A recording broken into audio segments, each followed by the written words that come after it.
नमस्कार दोस्तों मेरे द्वारा किया गया प्रत्येक कार्य मानवता इंसानियत के लिए है, ऐसा है और गरीब लोगों के लिए है। अतः आप सभी से गुजारिश है कि इसमें सभी सहयोग दें। आप सभी का सहयोग चाहिए। आप जितना सहयोग देंगे उतनी ही दुआएं आपको मिलेगी।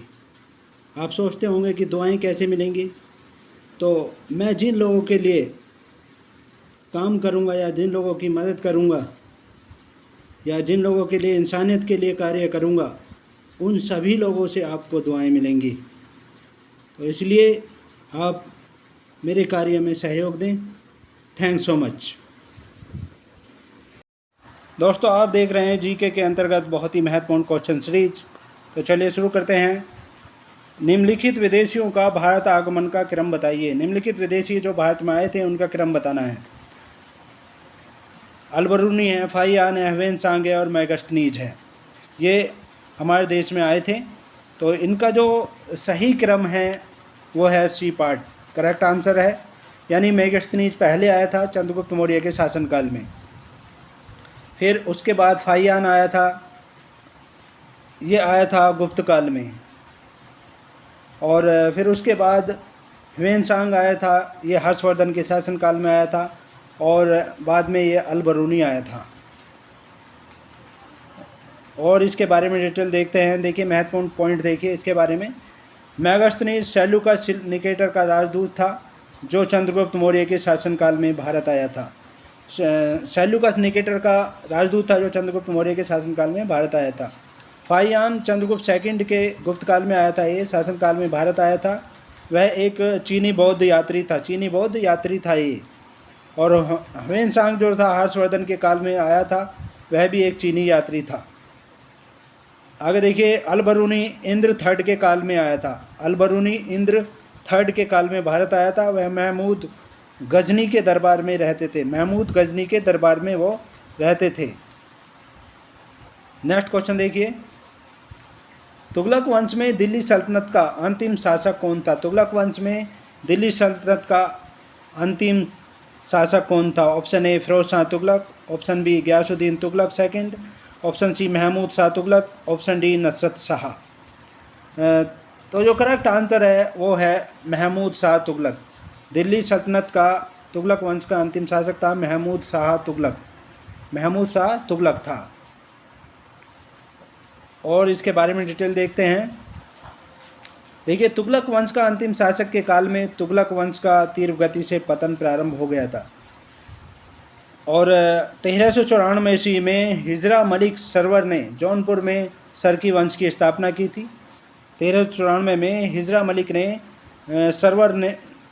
मलिक सरवर ने जौनपुर में सरकी वंश की स्थापना की थी। और 1398 ईस्वी में तैमूर लंग ने तुगलक वंश पर आक्रमण किया था, और तैमूर लंग ने पंजाब क्षेत्र पर नियंत्रण स्थापित कर लिया था। और तैमूर लंग के पंजाब क्षेत्र में प्रभारी खिद्र ने महमूद तुगलक को हटाकर सैयद वंश की स्थापना की थी।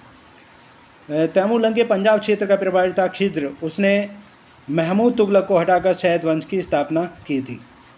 और नासिरुद्दीन महमूद के बारे में कहा जाता है कि दिल्ली के सुल्तान का शासन दिल्ली से पालम तक है।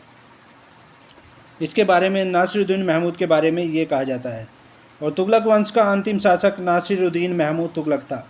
नासिरुद्दीन महमूद तुगलक था तुगलक वंश का अंतिम शासक। नेक्स्ट क्वेश्चन देखिए।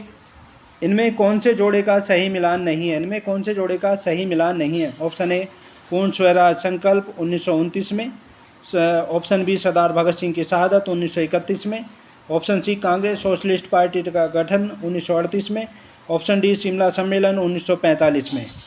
तो इसका जो करेक्ट आंसर है वो है C part, Congress socialist party का गठन 1938 में नहीं हुआ था, ये सुमेलित नहीं है। और बाकी पूर्ण स्वराज संकल्प का 1929 में हुआ था, ये सही है। सरदार भगत सिंह की शहादत जो शहीद हुए थे 1931 में हुए थे, ये सही है। शिमला सम्मेलन जो हुआ था 1945 में हुआ था। और आगे डिटेल देखते हैं इसके बारे में। देखिए महत्वपूर्ण पॉइंट देखिए।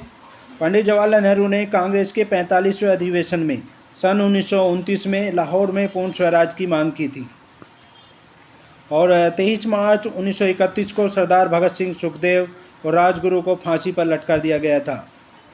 और कांग्रेस सोशलिस्ट पार्टी का जो गठन हुआ था मई 1934 ईस्वी में हुआ था। मई 1934 ईस्वी में हुआ था, जबकि 1938 दिया हुआ है इसमें, जो जयप्रकाश नारायण द्वारा की गई थी। कांग्रेस सोशलिस्ट पार्टी का गठन जयप्रकाश नारायण द्वारा मई 1934 ईस्वी में किया गया था। और शिमला सम्मेलन 12 जून से 15 जून के बीच 1945 में हुआ था। ये 45 में हुआ था। आगे देखिए नेक्स्ट क्वेश्चन, क्षेत्रफल के अनुसार भारत के बड़े राज्य इनमें से कौन से हैं? क्षेत्रफल के अनुसार हमारे देश के बड़े राज्य जो हैं इनमें से वो हैं, ऑप्शन देखिए, Rajasthan, option A Rajasthan, Maharashtra, Madhya Pradesh, option B Madhya Pradesh, Rajasthan, Maharashtra, option C Maharashtra, Rajasthan, Madhya Pradesh, option D Madhya Pradesh, Maharashtra, Rajasthan. तो जो करेक्ट आंसर है वो है ए पार्ट, राजस्थान, महाराष्ट्र, मध्य प्रदेश जो है क्षेत्रफल के अनुसार बड़े राज्य हैं। पहले राजस्थान, फिर महाराष्ट्र, उसके बाद मध्य प्रदेश। और डिटेल्स देखते हैं इसके बारे में। देखिए इंपॉर्टेंट पॉइंट देखिए, सूची फर्स्ट में राज्य हैं और उनका क्षेत्रफल दिया हुआ है इधर। राजस्थान का क्षेत्रफल सबसे ज़्यादा है हमारे देश में, 3,42,236 वर्ग किलोमीटर है। मध्य प्रदेश का दूसरे नंबर पर है, 3,08,252 वर्ग किलोमीटर है। महाराष्ट्र का तीसरे नंबर पर है, 3,06,713 वर्ग किलोमीटर है। और उत्तर प्रदेश का चौथे नंबर पर है, 2,40,902 किलोमीटर है। और भारत का सबसे छोटा राज्य जो है क्षेत्रफल में गोवा है, जिसका 3,602 वर्ग किलोमीटर है जिसका क्षेत्रफल। और भारत का सबसे छोटा राज्य जनसंख्या में जो है वो सिक्किम है। राजस्थान का क्षेत्रफल भारत के क्षेत्रफल का 10.41% है, 10.41% है। पूरे भारत के क्षेत्रफल का राजस्थान का जो क्षेत्रफल है वो 10.41% है। और राजस्थान का क्षेत्रफल लगभग जर्मनी देश के क्षेत्रफल के बराबर है। जितना जर्मनी देश है इतना राजस्थान का क्षेत्रफल है। तो ये थे जीके संबंधित महत्वपूर्ण क्वेश्चन। इसके नेक्स्ट पार्ट में आपसे फिर मुलाकात होगी, तब तक के लिए शुक्रिया, थैंक्स।